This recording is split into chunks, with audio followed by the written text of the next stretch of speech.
निश्चित ही जनता ने मन बना लिया है कि अब केजरीवाल जी को सत्ता से बाहर करना है। जो मूलभूत सुविधाएं वो उपलब्ध नहीं करा सकती, तो मैं समझता हूं उसको सत्ता में रहने का कोई अधिकार नहीं है।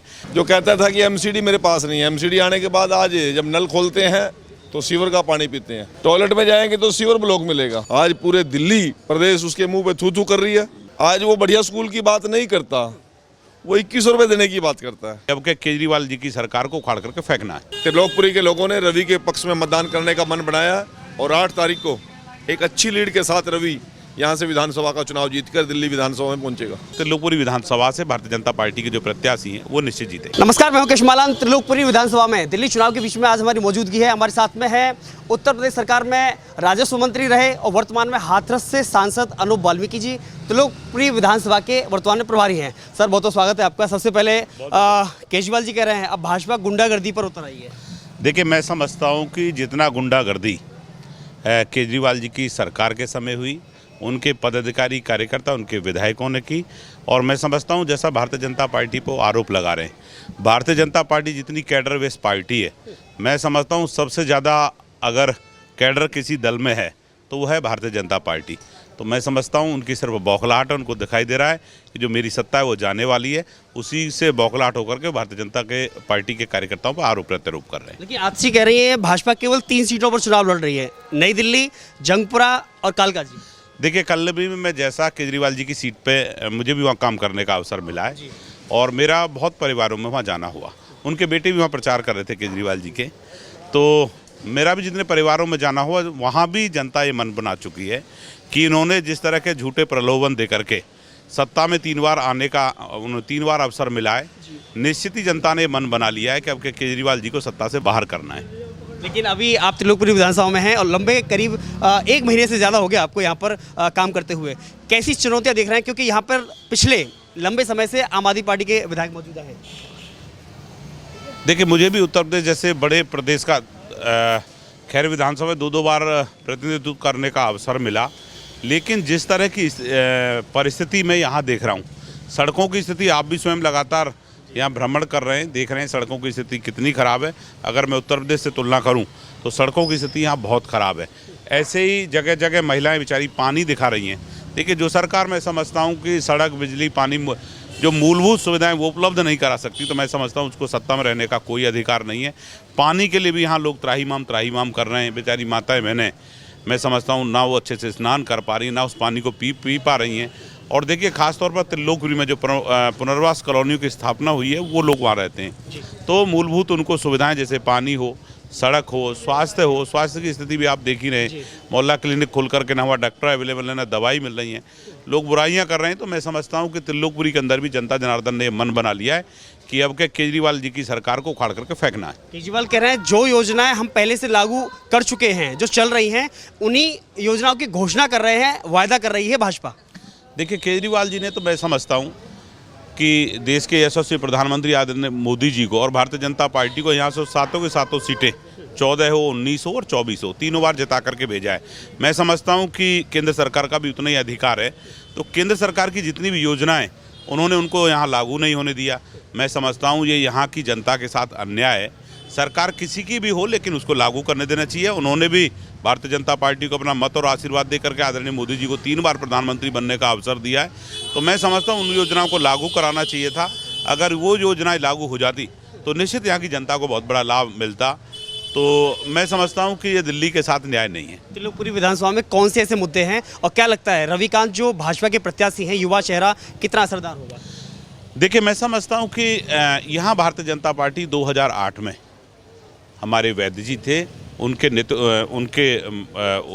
प्रत्याशी के रूप में चुनाव लड़ा गया और भारतीय जनता पार्टी के सभी कार्यकर्ताओं ने यहाँ से जिताने का काम किया। मैं समझता हूँ जिस तरह वो बिल्कुल एक युवा चेहरे हैं और उनके अंदर काम करने का जज्बा है। अब भी इसी कार्यक्रम में थे वो, लगातार उनका भ्रमण, लोगों के साथ अटैचमेंट बहुत अच्छा चल रहा है और यहाँ की जनता ने भी मन बना लिया है कि निश्चित हमें एक बार नए कार्यकर्ता को अवसर देना चाहिए। और जिस तरह लग रहा है, क्योंकि मुझे भी काफ़ी 3-4-5 चुनाव मैं भी लड़ चुका हूँ, लेकिन मुझे लगता है कि हम मतलब जो है यहाँ से त्रिलोकपुरी विधानसभा से भारतीय जनता पार्टी के जो प्रत्याशी हैं वो निश्चित जीतेंगे। सर से एक सवाल करना चाहूँगा, दिल्ली के लिए बिजली, पानी, सड़क ही मुद्दा है या फ्री की योजनाएं मुद्दा है या कुछ और? देखिए जी, इनके जो मुद्दे हैं सब ध्वस्त हो चुके हैं, क्योंकि जब ये 15 में आया तो बोला था कि हम पानी टैंकर घोटाला समाप्त कर देंगे, नल से जल देंगे। 15 में नहीं दे पाया तो बोला 20 के चुनाव में फिर इन्होंने बोला, और बोला कि नहीं देंगे तो मुझे वोट मत देना। इन्होंने 20 में ये भी बोला कि अगर यमुना हमारी सफाई नहीं कर पाए तो 25 के अंदर हम दोबारा वोट मांगने आएंगे, हमें वोट मत देना। आज यमुना की स्थिति वैसी की वैसी है। हम लोगों को याद दिला रहे हैं कि इन्होंने क्या कहा था और क्या नहीं किया। इन्होंने ही कहा था वोट मत देना, तो अब इसे वोट ना दें। आज भी कह रहे हैं केजरीवाल की भाजपा, हरियाणा भाजपा जो है वो सरकार जहर मिला रही है यमुना में। देखिए, कहता ही तो है, ये कहता ही है, करता कुछ नहीं है। इसका काम केवल कहने का है, कहने के अलावा कुछ नहीं करता ये। मतलब गली गली मोहल्ला क्लिनिक खोले, जैसे हमने महिलाओं को बस में टिकट फ्री किया, ऐसे 2100 रुपये देंगे हम। देखिए, मोहल्ला क्लिनिक हमने इसके देखे, स्किन की मोहल्ला क्लिनिक का घोटाला निकल के सामने आया। एक मोहल्ला क्लिनिक के अंदर ये 500 लोगों को देख रहे हैं। अब जब जांच की गई तो मोहल्ला क्लिनिक खुलता है 3 घंटे के लिए। 3 घंटे का मतलब होगा 180 मिनट। 180 मिनट में 500 मरीज कैसे देख के आ गए, आप इसका अंदाज़ा लगाइए। यानी कि एक मिनट में 2 मरीज को देखा, तो 1 मिनट में 2 मरीज को एक डॉक्टर कैसे देख सकता है?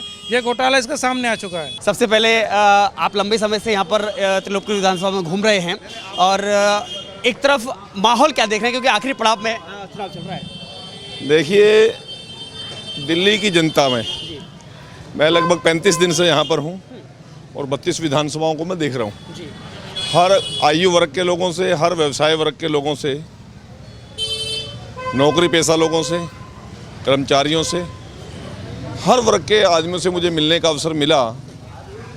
आज पूरी तरह दिल्ली प्रदेश की जनता ने केजरीवाल से और उसकी घोटालों से दोनों हाथ खड़े करके जान छुटाने का मन बना लिया है।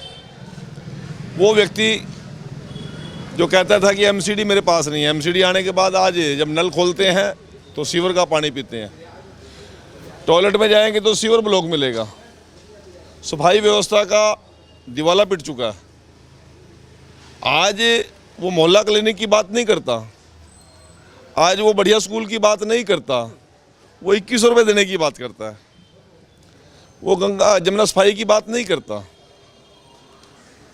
वो आज बात करता है कि मैं आपको देश के सारे आसमान के तारे तोड़कर आपकी झोली में डाल दूंगा, परंतु 8 तारीख के बाद फिर उसका बयान क्या होगा? जी मेरी फाइल नहीं निकालता भाई, मोदी मुझे बजट नहीं देता। तो आज दिल्ली की जनता ने यह मन बना लिया है, जब बजट मोदी जी ने देना है, फाइल एलजी ने मोदी जी के कहने से निकालनी है, तो फिर बीच में केजरीवाल क्यों? पूरे देश के अंदर आज मोदी जी का परचम लहरा रहा है। डबल इंजन की सरकार फर्स्ट क्लास काम कर रही है।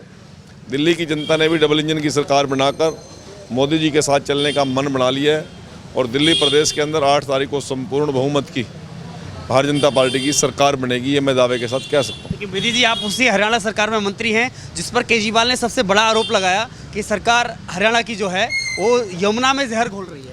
आरोप लगाकर भाग गया क्यों? फिर उस पर खड़ा क्यों नहीं रहा? हमारे मुख्यमंत्री जी ने दिया जवाब उनको। आज पूरे दिल्ली प्रदेश उसके मुंह पे थू थू कर रही है।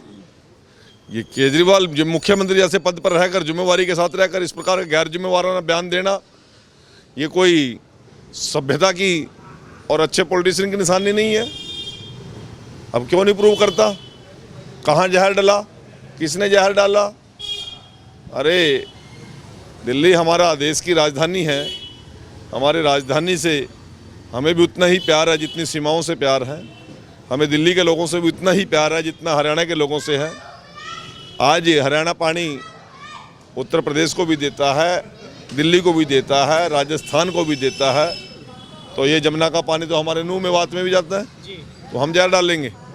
जहर तो उसके दिमाग में घुस चुका है, और जनता 5 तारीख को और 8 तारीख को उसका जहर निकाल देगी। केजरीवाल कह रहे हैं प्रधानमंत्री को माफ़ी मांगनी चाहिए, क्योंकि जो जिन योजनाओं को मुफ्त की रेवड़ियां बताया गया, आज वही योजनाओं की घोषणा कर रही है भाजपा, अच्छा वायदे कर रही है। तो ये कोई इसकी प्रमाणिकता इसी के पास है क्या? इसने कोई कॉपीराइट करा दिया क्या? जो घोषणा ये करेगा कि इसी को अधिकार है, वो कोई और नहीं करेगा। जो घोषणाएं कर रहा है ये तो हम अन्य प्रदेशों में दे रहे हैं पहले से। क्यों नहीं दे रहा 10 लाख रुपए का आयुष्मान का लाभ? क्यों नहीं 10 लाख रुपए का आयुष्मान का लाभ से लोगों को वंचित कर रहा है? 10 साल से एक भी नया राशन कार्ड यहाँ पर नहीं बन रहा।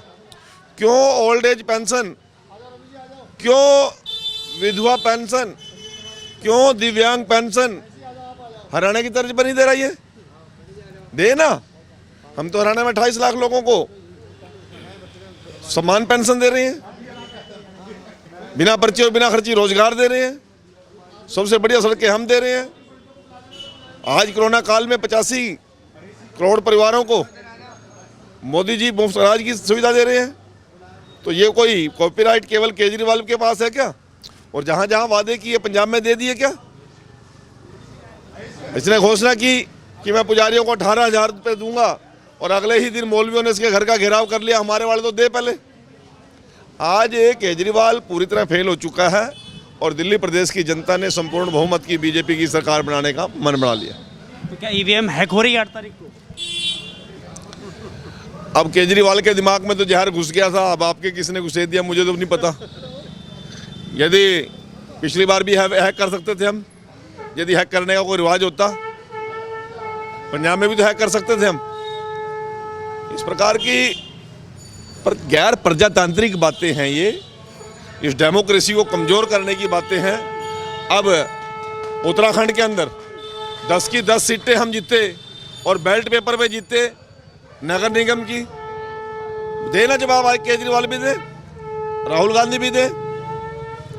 लोगों के लिए कुछ करना नहीं, ईवीएम को दोष देना, ये कहाँ का रिवाज है?